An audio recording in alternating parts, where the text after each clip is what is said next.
ప్రేమ, ధీరజ్ ఇద్దరు ఇంట్లో నుండి బయటికి వచ్చి ఉంటారు. ఇంకా ధీరజ్ బండి స్టార్ట్ చేస్తూ ఉంటే ప్రేమ బైక్ ఎక్కుతూ ఉంటుంది. అప్పుడే అమూల్య వాళ్ళ ఇంటి గేట్ దగ్గర చాలా బాధపడుతూ నించొని ఉంటుంది.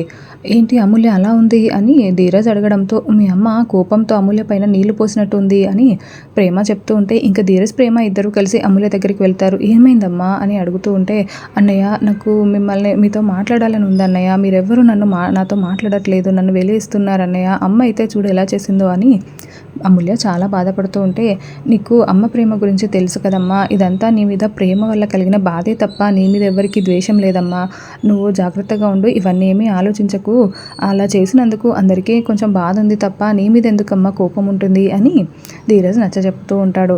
లేదన్నయ్య, నువ్వైనా ఇలా మాట్లాడవు కాబట్టి నాకు కొంచెం ఊరటగా ఉంది, నేను అసలు మీరెవరూ మాట్లాడట్లేదని నేను చచ్చిపోదాం అనుకున్నాను అన్నయ్య అని ఏడుస్తూ ఉంటే, అమూల్య అలా మాట్లాడకు అని అమూల్యని హక్ చేసుకొని ధీరజ్ ఓదారుస్తూ ఉంటాడు.